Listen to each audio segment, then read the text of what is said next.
গত ১ বছর ধরে অথবা তারও বেশি সময় ধরে আমরা সারা দেশব্যাপী অনেকগুলো এরকম সায়েন্স ফেস্ট থেকে শুরু করে নানা ধরনের প্রোগ্রাম নামাইতে গিয়ে আমরা ভাবছিলাম যে বাংলাদেশের তরুণরা মনে হয় দেশ নিয়ে খুব বেশি চিন্তা ভাবনা করে না।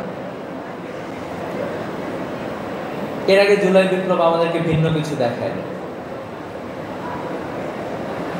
এই সায়েন্স ফেস্টগুলো করতে গিয়ে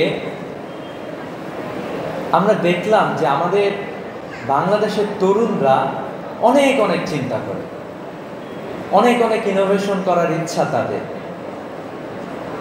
আমাদের সায়েন্স ফেস্ট ঢাকায় যেটা হয়েছিল সেটাতে যে ছেলেটা প্রথম হয়েছিল,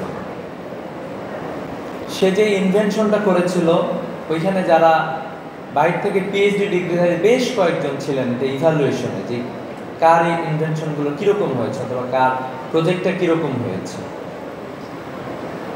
অনেকে অবাক হয়েছে যে এরকম একটা ইউনিক আইডিয়া নিয়ে বাংলাদেশে বসে থাকে একটা ছেলে, ইন্টারমিডিয়েটের ফার্স্ট ইয়ারে পড়া একটা ছেলে এরকম প্রজেক্ট নিয়ে কাজ করতে পারে। কয়েকদিন আগে সে ইউএসএর একটা প্রোগ্রামে গিয়েছে এবং ওখান থেকে ব্রোঞ্জ জিতেছে।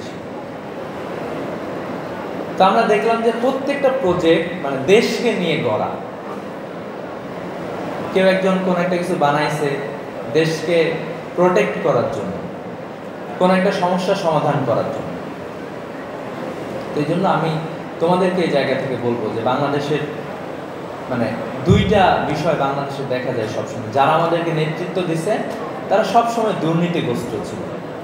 তোমরা দেখছো যে কয়েকদিন আগে একজন মানে এমপির খবর পাবলিশ হয়েছে, ৫-৬০০ তার বাসা আছে কানাডা, লন্ডন সহ পৃথিবীর বিভিন্ন দেশে। একটা মানুষের কি এত কিছু দরকার আছে? এরপরে বিগত ১৬ বছরে আমাদের এখান থেকে প্রায় ২৮ লক্ষ কোটি টাকা বাংলাদেশ থেকে পাচার হয়ে গেছে বাংলাদেশ থেকে বাইরে। এরকম অনেকগুলো বিষয় আমাদের সামনে আসে, আবার এর বিপরীতে অনেকগুলো ভালো খবর আসে। তো এই জন্য আমি তোমাদেরকে এই জায়গাটাতে, আমি আজকের যে তরুণরা আছে আমরা তোমাদের কাছ থেকে আরো বেশি ভালো খবর শুনতে চাই। পারা যাবে ইনশাল্লাহ? তোমাদের কাছ থেকে আরো, তোমাদের মধ্য থেকে কেউ একজন অনেক অনেক ভালো কিছু করবে, আমরা সেই প্রত্যাশায় মূলত রাখি। সেই সাথে আমরা এমন একটা জায়গায় আছি অথবা ভৌগোলিক লোকেশন আমাদের এমন একটা জায়গা, আমাদের বিরুদ্ধে অনেক ধরনের ষড়যন্ত্র হয়।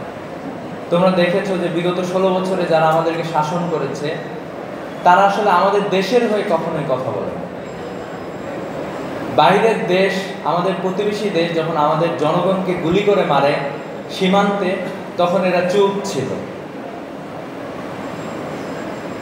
বাংলাদেশের মানে ফরেন পলিসি কি হবে এটা আমাদের মনে হয় না যে বাংলাদেশ থেকে এটা সিদ্ধান্ত খুব ভালোভাবে নেওয়ার সুযোগ ছিল।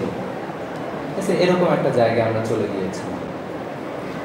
এই জন্য আমি তোমাদের কাছে প্রত্যাশা রাখতে চাই যে দেখো, পৃথিবীর অনেক দেশ হারাই গিয়েছে।